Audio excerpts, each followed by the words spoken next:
وہ 75 سال کے بابے تھے، ان کے 80% دانت گر چکے تھے، کانوں سے آوازیں نہیں آتی تھیں، وہ سونگھنے، چکھنے اور چھونے کی حصوں سے بھی محروم ہو چکے تھے۔ ان کے دونوں گھٹنوں میں بھی درد رہتا تھا، ان کی بینائی سے یکسوئی بھی ختم ہو چکی تھی اور ان کے جسم میں بھی لرزہ طاری رہتا تھا۔ وہ 5 برس سے صاحب فراش تھے۔ یہ 5 برس انہوں نے گھر میں گزار دیے۔ سردیاں آتی تھیں تو نوکر ان کی کرسی دھوپ میں رکھ دیتے تھے اور وہ سارا دن لان میں اونگتے رہتے تھے۔ گرمیوں میں وہ اے سی کے سامنے بیٹھ جاتے تھے اور بہار کے موسم میں ان کے کمرے کی کھڑکیاں کھول دی جاتی تھیں اور وہ شیشے کے پاس بیٹھ کر کیاریوں میں لرزتے کانپتے پھول دیکھتے رہتے تھے۔ ان کی اہلیہ کو ساتھ چھوڑے 10 برس ہو چکے تھے۔ ان کے بچے سعادت مند تھے مگر اپنے اپنے کاروبار میں الجھے ہوئے تھے۔ ان کے پاس بابا جی کے لیے وقت نہیں تھا۔ وہ بھی اپنے بچوں کی مجبوریوں کو سمجھتے تھے۔ ان کا اپنا فلسفہ تھا، کاروبار اس وقت تک کاروبار نہیں بنتا جب تک انسان پوری طرح اس میں جذب نہ ہو جائے۔ وہ جانتے تھے کہ کسی اچھے اور کامیاب بزنس مین کے پاس فیملی، دوست احباب اور ماں باپ کے لیے وقت نہیں ہوتا۔ چنانچہ وہ اپنے بچوں سے کبھی شکوہ نہیں کرتے تھے، لیکن ان کے دل میں کسی نہ کسی جگہ زندگی سے شکایت بھی موجود تھی۔ وہ اکثر سوچا کرتے تھے کہ میں نے 70 سال ایکٹیو زندگی گزاری، چھوٹی سی دکان کو 6 فیکٹریوں اور 3112 روپے کے اکاؤنٹ کو 2 ارب 80 کروڑ 40 لاکھ 390 روپے میں تبدیل کیا۔ لیکن پھر جو ہی میری زندگی نے 70 سال کی دہلیز پر قدم رکھا، میری ساری ایکٹیویٹی یکدم ختم ہو گئی اور میں بیکار ہو کر گھر بیٹھ گیا۔ کیوں؟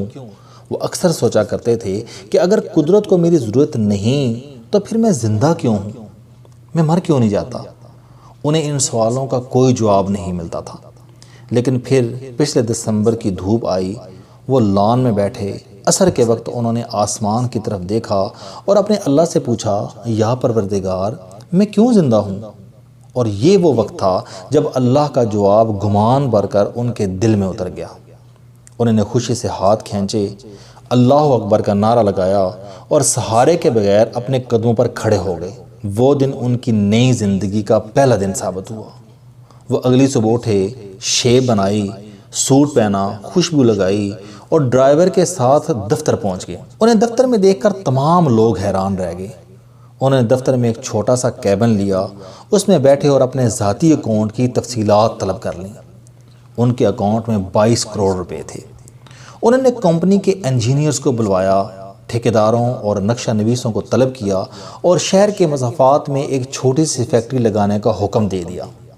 یہ فیکٹری ایسی جگہ لگائی جا رہی تھی جہاں کچی آبادیوں کی بھرمار تھی، جہاں بجلی، سیوریج، ٹیلی فون، سڑک اور گیس تک نہیں تھی۔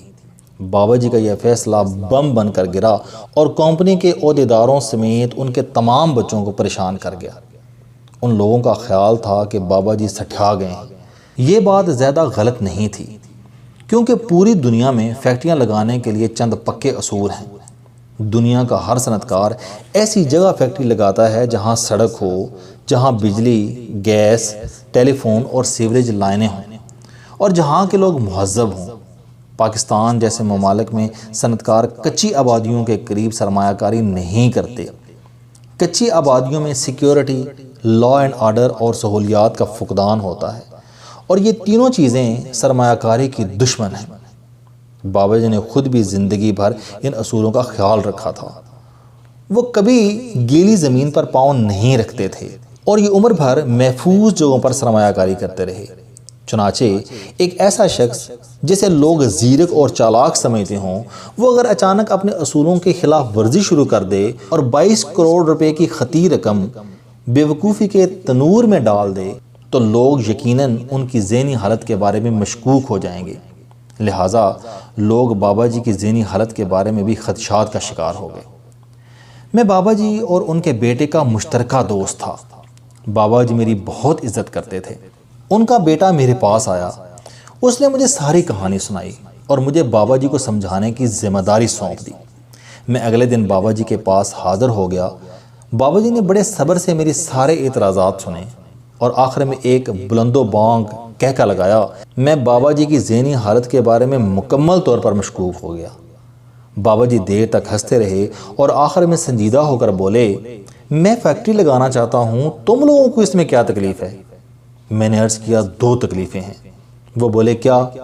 میں نے جواب دیا، اول یہ کہ آپ کے کام کی عمر نہیں ہے، دوم آپ غلط جگہ سرمایہ کاری کر رہے ہیں۔ انہوں نے کہکا لگایا اور مجھ سے 2 سوال پوچھے۔ انہوں نے پوچھا کہ اگر میں کام کرنے کے قابل نہیں ہوں تو پھر میں زندہ کیوں ہوں؟ میں نے ان کے سوال کا جواب دینے کی کوشش کی لیکن مجھ سے کوئی خاص جواب نہ بن پایا۔ انہوں نے دوسرا سوال پوچھا، انسان کو زندگی گزارنے کے لیے کتنا سرمایہ چاہیے؟ میں نے اس کا جواب دینا شروع کر دیا۔ ہم دیر تک انسان کی مختلف ضرورتوں اور ان ضرورتوں پر آنے والے خرچ کا تخمینہ لگاتے رہے۔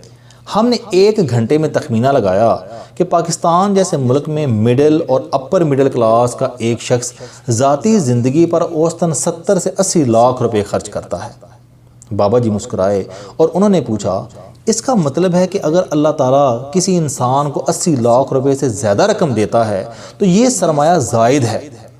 میں نے ہاں میں سر ہلا دیا۔ وہ بولے، اور اللہ تعالیٰ کا حکم ہے کہ جو چیز تمہاری ضرورت سے زائد ہو وہ اللہ کی راہ میں خرچ کر دو۔ میں حیرت سے ان کی طرف دیکھنے لگا۔ وہ بولے، اگر تم ایک اور پہلو بھی دیکھو تو اللہ تعالیٰ ہمیں زندگی گزارنے کے لیے بے شمار صلاحیتیں دیتا ہے۔ یہ ہمیں جسم، دماغ اور روح دیتا ہے۔ یہ ہمیں ویژن، سوچ اور حوصلہ دیتا ہے۔ یہ بعض لوگوں کو بعض لوگوں کے مقابلے میں زیادہ جرأت، زیادہ بہادری، زیادہ ذہانت اور زیادہ معاملہ فہمی دیتا ہے، اور یہ بعض لوگوں کو 1 روپے سے 10,000 روپے کمانے کا فن دیتا ہے۔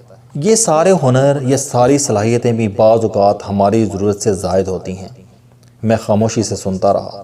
وہ بولے، اللہ تعالیٰ نے ہمیں زندگی بخشی ہے اور یہ زندگی بھی بعض اوقات ہماری ضرورت سے زائد ہوتی ہے۔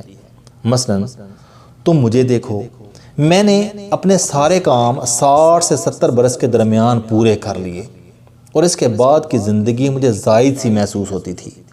میں خاموش رہا۔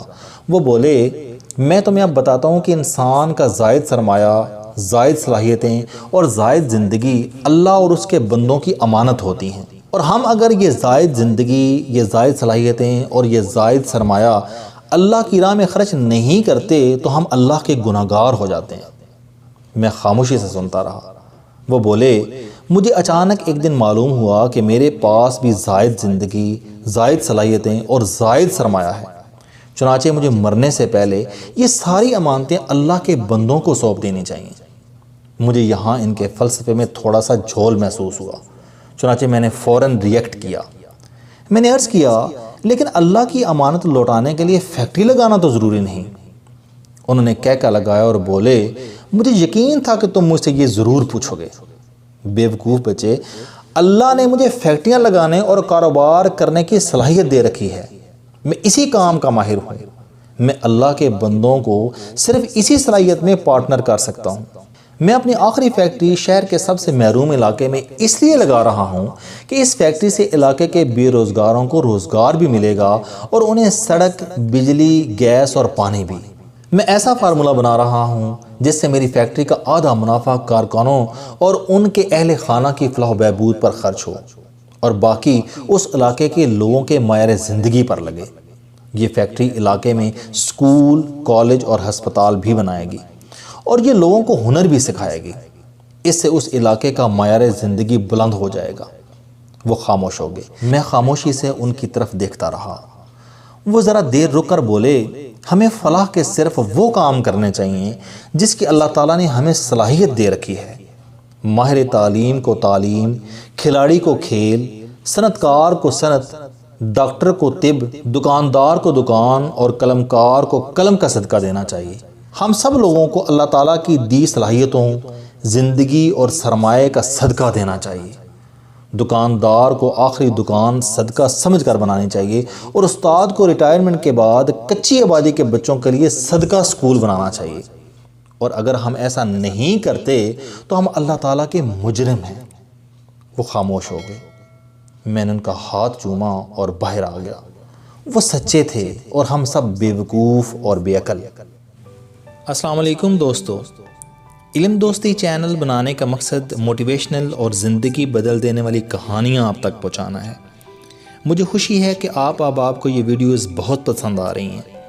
کوئی بھی شخص جو مایوسیوں میں گھرا ہو، یا کوئی بھی طالب علم جو اپنی زندگی مثبت انداز سے گزارنا چاہتا ہے، اس کے لیے یہ چینل علم دوستی لائف چینجنگ ثابت ہوگا۔ میرا دعویٰ ہے کہ کوئی بھی شخص اگر اس چینل کی ویڈیوز دیکھ اور سن لے گا تو اس کی زندگی بدل جائے گی۔ اگر آپ کو یہ چینل پسند آئے تو اسے سبسکرائب کرنا نہ بھولیں تاکہ ہر نئی آنے والی ویڈیو آپ تک پہنچ سکے۔ اس ویڈیو کو دوسروں تک ضرور پہنچائیں کیونکہ یہ صدقہ جاریہ ہے۔ آپ کا بہت شکریہ۔